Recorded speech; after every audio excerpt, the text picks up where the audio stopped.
everybody. David Fogel, CEO of the Symphonina Foundation, back with you for another podcast. And it's my pleasure to be joined today by Julie Vivaldo, clarinetist for the Los Angeles Symphonic Winds, and equally importantly to me, principal clarinetist for the International Symphonina Orchestra, an orchestra that I put together over the last few years of players from around the world. And I found Julie on TikTok. Julie, how you doing? I'm great, David. Thank you. How are you doing today? I'm doing great. I was looking through TikTok. As you know, you have about 29,000 followers now. And I, like many other people, started enjoying your clarinet playing. I did come across the TikTok reel that you have that has the most views, 5 million views, about your moldy reed, Julie. So it just proves you never know what's going to go. You never know what. Did you know that was going to go viral when you did that? I had no idea. And it was one of those things where at university is when I learned that reeds can have mold on them. So I just figured I'm going to share a story where I was teaching a group of middle schoolers and I told them and they had no idea. So it was just like a silly story of when I discovered my students were playing on moldy reeds, shared it with the internet, 5 million views later. Here we are. I know. It's too bad that not every one of your things can get 5 million views. They're all great. But yeah, I mean, like, and people who know me know I'm a saxophone player. And if anybody was watching the video, they'd see all the saxophones behind me. So, of course, we have the same issue. But I can't tell you the number of times in the past that I have decided to just, it's not even a conscious decision. You just put the reed and the mouthpiece back on and you don't even wipe it off, which is totally disgusting. But, there you go. And then, 3 weeks later, you peel it off and you go, oh, wow, it's time to throw that one out. So, yeah. Right. And it's so funny because so many people were leaving comments. They're like, if it plays, it stays. So yeah, exactly. Right. Them, right? Well, there is something to that, isn't there? I mean, you get your favorite reed and it sounds good. And it's so hard to find the right reed. At least it is, it can be. So I feel that way too. When you get one that's the magic one and it's like, so it sounds so good, you never want it to change, but it's a piece of nature. It's wood. It's going to change. So eventually you have to get rid of it. Exactly. You protect it with your life and everything until it retires, right? Yeah, or it splits and then you go, oh my gosh, I just lost it. So now you have to go get another one. Okay, so clarinet. Remind me, did you pick up the clarinet first when you were young? I mean, you're still young, but when you were younger, or did you start with some other instrument? I actually started on piano when I was 8 years old. My mom wanted all of us just to start on piano because my grandmother taught piano lessons. So started on piano when I was 8, but then when I was 10 in about fifth grade, everyone had to either choose a band or orchestra instrument to play because that's just what the curriculum was. And my mom had played clarinet in high school. So since we already had a clarinet at home, it was kind of all dusty, sitting in its box. I'm like, hey, I want to play clarinet like my mom. So here we are. Yeah, my dad played clarinet, and he left me his clarinet when he passed away, along with saxophone and a flute too. And occasionally, I will put that clarinet together and wonder, okay, I hope I did put this together correctly because there's a few parts that have to go in some order. And then I'll try to blow something, and something will happen. But then I look at all these keys, and I think, oh goodness, because there's so many side keys and things on a clarinet. So I'm presuming you would agree with me that learning a clarinet is kind of more of a challenge than learning to play saxophone. Is that true, or how do you feel about it? I would agree with that as well. And especially because on the clarinet, there isn't like an octave, right? You jump the register and it's a 12th compared with an octave. So it's just the different note changes. And especially it's because of the tone holes, you got to make sure you're covering them compared with saxophone. You don't really have to worry about covering the tone holes. So yeah, I would say when I did a technique course in college, when I learned how to play the saxophone so I could teach saxophone, it did come a lot easier for me. And I actually overblew on the saxophone and jumped the octave right away. And it was hard for me to relax the embouchure a bit to get to the low notes on saxophone. And I found that, I'm not sure if it's been your experience too, where you kind of have to tighten up a little bit more on clarinet. Has that been your experience? Yeah, I think so. The embouchure guidelines for clarinet is lower lip over your lower teeth, right? Like that, I think against T, right? And then for saxophone, that's called the dreaded clarinet embouchure. So you want to have a little looser, lower lip extended a bit more. Although, it'll work. It just kind of deadens the the reed vibration for the saxophone, and probably does for the clarinet too, but I guess it's necessary for the clarinet. So you don't really get that full saxophone sound when you're have that very, very tight embouchure. But yeah, I mean, eventually, you get tired. So Oh it yeah. takes care of itself, right? So how much are you Oh, for practicing sure. a day these days? Yeah, it just depends, right? Because I'm teaching currently and then also, playing. So definitely as much as I can, I try to do at least an hour a day. Or if I don't get my hour in, then, I'll just split it up into sections. Like, okay, we'll do like 30 minutes here in the morning and then we'll do 30 minutes here in the afternoon. So try to get my hour a day. Yeah, it's like your 10,000 steps, right? You got to get your hour in a day. Yeah. You started teaching pretty regularly lately. If I remember correctly, it's online into adult students. What's that been like for you? Yeah, it's been amazing because I love helping, especially like intermediate clarinetists, right? The clarinet players, like they're over like the squeaky beginner clarinet phase, and it's just, just refining those skills and helping them just enjoy playing the clarinet more, right? And just helping them get a tone that they're proud of, and mainly just helping them. What I specialize in is just, helping them like play their favorite songs, play the pieces they love. And many of the students that I work with right now, they currently play with community ensembles, right? So it's their goal just to work their way up and just to enjoy playing a lot more and eliminating like the fear of, oh, okay, I have this rehearsal, but I'm not really sure, like I don't feel good about it. So just enhancing that experience for them. And it's just been so much fun because again, my students are just amazing. They're so excited. They're so passionate about the clarinet. And it's just been so fulfilling being part of that process of, okay, I'm helping them enjoy the clarinet just as much as I enjoy the clarinet. And enjoying music is something I feel like everyone deserves. So it's been a lot of fun so far. Are there any things when you're teaching someone that it helps improve you as a practice that you have to do to convey to them the nuances of what they're doing? Because like you said, most of them are going to be intermediate, to advanced students. So does that reflect back on the things that you do in your own practice, or how does that work? Yeah, definitely. I know like something that does separate me from, perhaps other clarinetists that are teaching and everything is I truly think that mindset truly plays a huge part in, being a musician, right? And the things that you tell yourself as you play, as you practice, right? And this is something, an awareness that I teach to my students is like, okay, we want to make this enjoyable for you. And I don't know if you, David, have been in that situation when like picking up and learning the instrument and having lessons in college, and you kind of have like this like negative self-talk, right? Of like, oh no, I squeak, I'm a bad clarinetist, or I'm not talented, or I'm not good enough to share with others, right? I feel like that's something that I struggled with at one point, and because of that, I was like, okay, well, playing isn't as fun anymore, which was like really sad. So, developing that strong mindset and being able to just reframe that and developing like that love of playing the instrument is something that I teach and preach to my students, right? And what I suggest to them is, positive self-affirmations, or before you practice, I want you to tell yourself, I'm a great clarinetist. I want you to tell yourself, every time I practice, I get better and better every single day, right? No matter where you're currently at. And I think it's great as well to reflect on progress that's made, where it's okay if you want to be at this certain level here, but look at how far you've come. And this is, again, what I teach and preach to them and what I like to reaffirm to myself, which, again, we want to make sure we're enjoying what we're playing. Which is sometimes a challenge. I will say sometimes this, depending on the situation that you're in, whether you're playing for yourself in your own room or you're playing for other people in some important event, which we'll get, your events in just a second. But pretty much everybody who cares about their performance experiences some form of performance anxiety.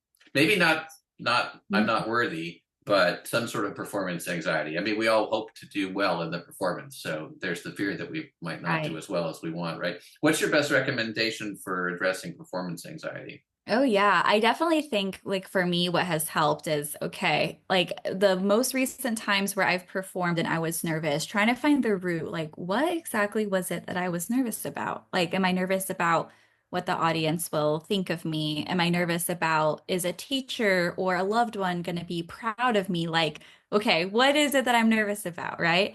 And then once you kind of like identify that route, just kind of like work through that mentally and just kind of again like reaffirming and kind of like retraining your brain of, oh no, like the audience is going to love anything I play, you know? And if I squeak, it's okay. It's not the end of the world, right? I'm going to keep living, I'm going to keep breathing. And another thing that has helped me as well is visualization. I'm not sure if you've tried this, David, but I know this is very common with athletes. You know, you see like these Olympians and everything, and they'll visualize themselves performing the stunt and doing it well. And I like to visualize myself as well before a performance, like, okay, visualize myself putting on the outfit I'm going to wear, and visualize myself walking on that stage, and visualizing these perhaps passages I'm nervous about, but I visualize that and how I nail it every single time.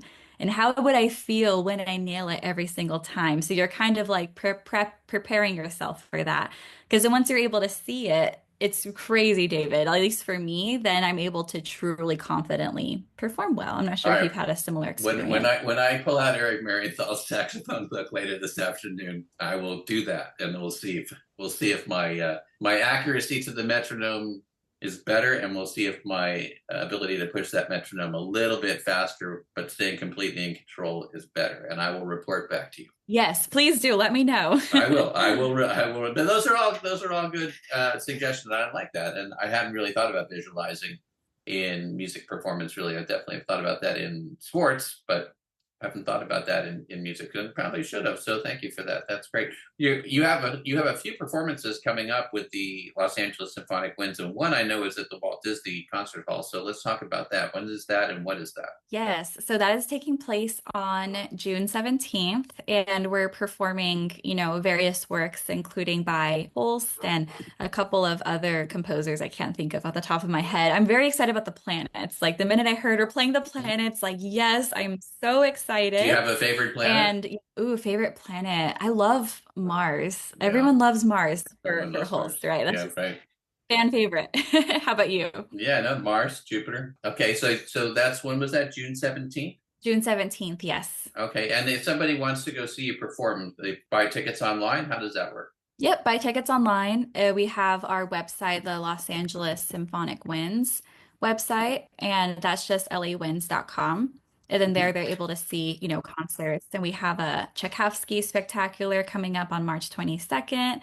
But mainly just the Walt Disney Concert Hall. That's what we're very excited about. Holst, Respighi, Wagner. Those are the ones I was able to There you go. remember. So that's Okay, on June 17th. Those could be purchased on lawinds.com. very good. So lawinds.com for all of you, and we'll do a little help on that to get the word out, which would be great. And who knows, if I'm available, I'd be more than happy to be up there to watch and listen to you guys. That'd be awesome. Yeah. What other recording projects are you working on right now?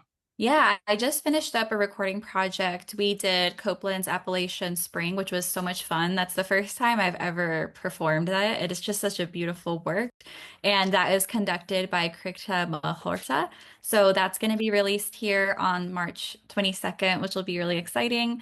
And then another USC project, there was a student that had composed a piece and they had always wanted to get it recorded. And then that also, we don't have a release date yet. But definitely those two have been a lot of fun because they've been small chamber ensembles and it's just been, you know, fun when you practice on your own and you go and you put everything together with the rest of the group and it's just so much fun. And the Copeland Appalachian Spring project, actually, that was recorded on Hollywood Boulevard. So that was very fun, just walking down Hollywood with my clarinet, seeing the stars. And Really? it was just an amazing, yeah. Yeah. Okay. All right. Well, is there a music video that goes along with that? No, I believe it's just the album, like or Okay. not the album, sorry. Just the recording that's going to be released for that. We want to see it in action. But that's great. When are those? I'm sorry. When are those recordings going to come out? It's part of your thing. Is that in March or is that Yeah, so the Appalachian Spring, March 22nd. March And actually 22? there is Okay. yeah, and actually there is a behind the scenes video on my YouTube channel Okay. of that recording session. There we go. So I did take a couple of clips. So, you know, you could check out Julie Vivaldo and you could see that video of the behind the scenes of that one. I until you mentioned that, I completely forgot I did that, Well, David. I'm glad then. That's good. You have another thing coming I'm out glad you did. that Yeah. yeah, you didn't know about this until just now, but you have another thing coming out on March 24th, I believe it is, which is the recordings that you did for me for Symphonina No. 3 as part of the International Symphonina Orchestra, which is the 4 days in the life of the princess, which I'm releasing as an EP with the 4 movements. And Julie did great. And you got to listen to a little bit of her clarinet work on the intro. We'll listen to a little bit more on the outro when we're getting ready to go. But it's been just great working with you. And I guess I should ask an easy and loaded question. What is it like when you're performing these parts for the International Symphonina Orchestra? Oh, it's so much fun, because it's one thing where when doing the remote sessions, right, you can be just very, very particular and very specific. And I am someone that, I obviously want to play and be able to put out my best work every single time. So it's just been an incredible experience recording, on my own and making sure like, okay, I'm practicing and I'm producing something I'm very proud of. And then once it all comes together with the ensemble, and hearing the recordings and after the mastering and everything is all done, it's like how my one part where it may seem insignificant, but everyone else's little parts, and then finally the process of it coming together is just so incredible as us as musicians, where every single part is just as important and every single piece of the puzzle is equally as important. And just hearing that final recording of everything coming together is just amazing. It's amazing. It's incredible being a musician. I love it. I love it so much. It's also incredibly man, to get all of the parts from all of you musicians from all over the world and listen to all the great work that you do, and then get the privilege of putting it all together, making you all sound like you played in the same room at the same time with a Oh conductor. yeah, I'm sure Well, there that's isn't one. It's just me and the whole yeah. conductor. So that part's great too. By the way, for everybody listening, Julie also performed on Alexander Unset's Symphony No. 1 last year. And that was, of course, was part of our advent of the Symphonina album, which went to #1 on the Billboard Traditional Classical Album chart. So thank you again for your participation. And I remember we were talking a little bit about some of the challenges of Alex's work, because he did a lot of very fast moving parts in there for you, and you did great with them. Oh yeah. And you'll be on his Symphonina No. 2 as he was runner up in our competition this year. So we'll be having those parts back to you probably in about 2 weeks, and hopefully we'll be able to turn those and get them on our album for this year.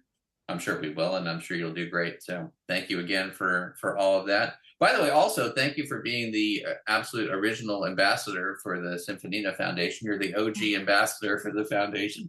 So that's been great. Yes. I appreciate the reach out to younger people. As you know, our foundation mission is to spread the joy of symphonic music to young audiences around the world.